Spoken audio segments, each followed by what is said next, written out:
Becoming a TikTok influencer once looked like an easy way out of a 9 to 5, so people quit their jobs expecting easy money. But now many of them are going broke and going back to regular work because making money on TikTok isn't as simple as it looks. I just quit my job to do content creation full-time. How many followers do I have? 2,000 or so. How much money have I made off of TikTok? If there are countless other creators on here monetizing like crazy and making thousands and thousands of dollars off of TikTok, why can't I? I actually understand her really well. When you are stuck in a job you hate, where every minute feels painful, that's a really tough situation, and for a lot of people, social media feels like a way out of that system. But what concerns me is her confidence in quitting when she had less than 3,000 followers and zero income. It's one thing when you already have experience or you have started making money and understand what you're doing. It's completely different when you're starting from zero, because getting your first income can take a long time. At the same time, I hope she had some kind of safety net, enough money for food and rent. Otherwise, that's a very risky move. Today, I lost my job for going live on TikTok. My live was just to show a day in the life as a manager. I went live while I was doing payroll. I went another live when I was doing scheduling. It's in a corner. One of my staff members, I guess, screenshotted it or something and went to my regional and was like, Mark's going live. For some reason, people think it's normal to handle personal things during working hours, but for any reasonable person, it's obvious that it's not. And even without going too deep into how people now try to turn literally every moment into content, including their job, it's still clearly a conflict of interest with the employer, and they have every right to fire you for that. What's surprising is that it didn't even cross his mind to ask a simple question: is it even allowed to do this? Can you promote your personal social media while you're on the clock? By that logic, you could just as well start writing a book or working another job during your shift. It's the same thing. It was simply a bad decision, and it's not surprising that people like this later go online and complain about getting fired, when in reality the outcome was completely predictable. I got a 9 to 5 job after I was an influencer full-time. I was making lifestyle content, but I didn't have enough going on in my life to keep making content. I felt very stale. I felt like I had nothing that I was like working towards. My validation came in the form of if I was getting views and likes. That is not healthy. I really hated the fact that I had to rely on algorithms for my success instead of just being able to rely on myself. That was like weird. I just genuinely felt like, can someone explain how people end up deciding to create a lifestyle content when their actual lifestyle is empty and nothing is really happening in their lives? And then they sit there trying to figure out what to film when there's nothing to show. At the same time, the fact that her sense of self-worth was tied to likes and views is actually not that unusual. That's basically how social media works. Your visibility and income are directly connected to engagement, and likes and views are the clearest indicators of that. But the problem is when someone expects results without really understanding how any of it works, and then when nothing happens, they blame everything except their own content. Of course, the algorithms are the problem, not the fact that the content itself might not be interesting. It's easier to say that than to accept that maybe what you are making just doesn't connect with people. Did y'all see that video of that girl asking how all the OG influencers were making $30,000 to $50,000 a month and now they're broke and e-begging on TikTok?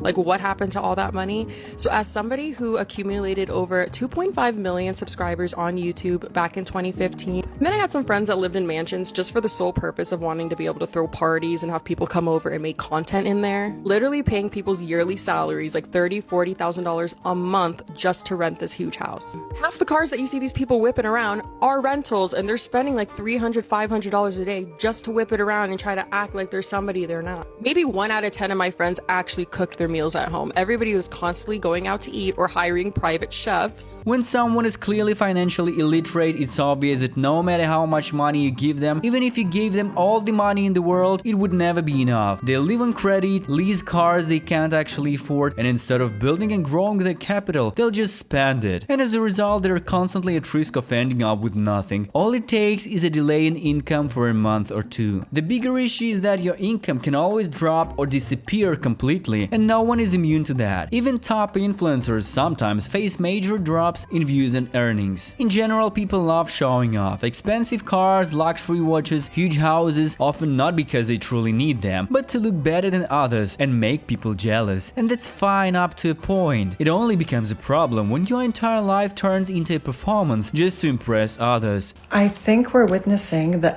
end of the influencer era, and this is coming from someone who works with them.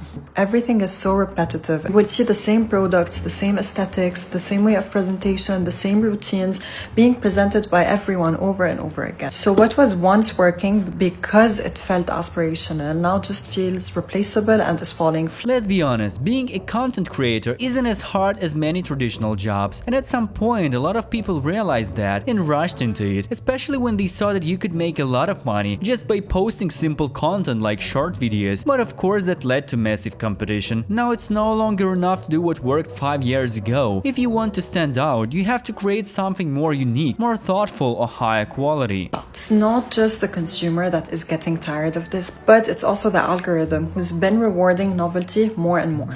As a brand owner, and from what I've been noticing and reading, I can safely tell you that in 2025, brands are looking for value creators. So creators who have careers, who have businesses. So they want someone who gives perspective, not just product placement, because product placement creators are everywhere. It's pretty clear what's happening. Businesses are finally starting to think more carefully about where they invest their money. And honestly, it was inevitable. Spending money on random influencers who don't have a truly loyal audience, people with lots of followers but very low engagement, is a questionable investment. At some point, companies were bound to realize that numbers alone don't mean much if they don't convert into real results. I want the creators that represent my brand to actually represent values, to represent work ethic.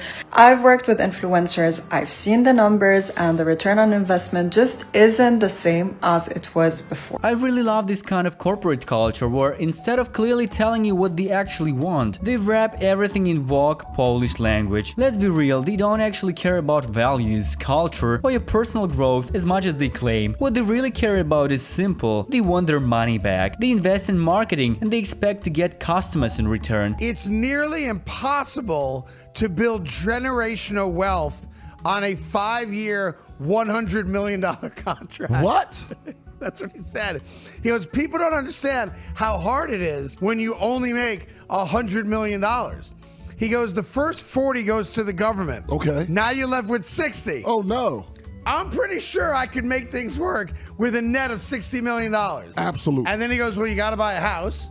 True. You probably got to buy your mom or dad or your parents a house. You do. So now you're buying 2 houses. Okay, let's even say you bought a $500,000 house. Right. Yo, that's a beautiful home. Of Let's course. say you bought 2 of them. Mm-hmm. So that's $1 million. If you F it up, you got nobody to blame but you. Another clear example that no matter how much money you give someone, it will never be enough if they don't know how to handle it. They'll always find a way to waste it. If a person doesn't have even basic financial literacy, no financial goals, and no emotional control, even money that could support several generations can disappear in just a few months. And it often gets worse. These same people end up in debt and sometimes even lose everything because of it. Being a fitness influencer is officially dead. They're all going broke, they're moving back in with their parents because no one is making money just being an influencer anymore. The real way to be successful if you have a great physique and you want to monetize that skill is to build a personal brand centered around teaching other people how you got into shape.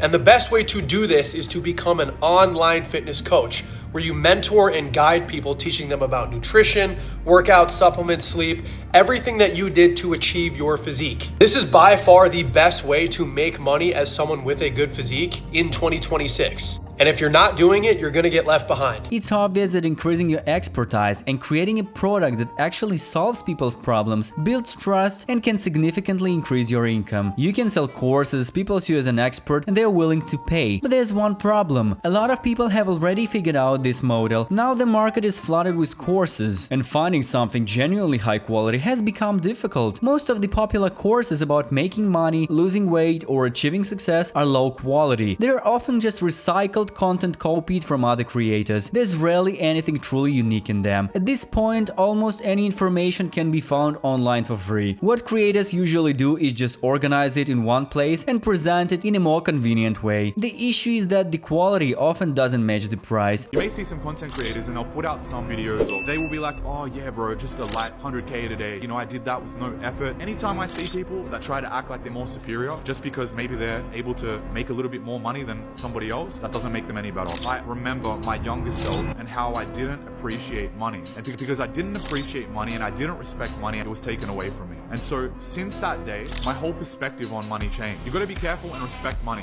otherwise money won't respect you. For example, one of the portfolios is up $2.6 million. At this point, it's almost a rule. The more someone shows off their wealth, the higher the chance they're truly to sell you something questionable. Usually it ends up being some low-quality course about how to make money, built on a flashy image rather than real value. There are a lot of these success gurus now, and inexperienced people who don't understand how this works keep trusting them and spending money, and in the end, instead of earning anything, they just lose it. It's also worth mentioning that many of these successful influencers don't actually own what they show. Cars are often rented, and the lifestyle isn't always as real as it looks. How much I made as a tiny micro influencer. I started posting on TikTok January 1st of this year. First month, of course, I made $0 because I had no idea what I'm doing. Month of February, I've completed 17 jobs and made $461.63. February 19th, so far I have made $700. And then I joined Incense, I'm not sure exactly when, but probably around March as well, and earned $187. One job was a free product, and that product was a gym equipment worth $250. I understand that for some people $400 is not a big amount of money, but even $400 per month as an extra income is actually not that bad. If you just save that over a year, that's $4,800, which you could invest and potentially grow over time. However, if that's all she made while working full-time as an influencer, then that's a different story. Obviously, that's not enough to cover all the expenses. Still, I respect the fact that she tried, took the risk, and openly shared her results, including the numbers. For beginners, this kind of honesty is actually useful, because a lot of people going into social media think that they will instantly start earning a lot of money, and that's a very misleading expectation.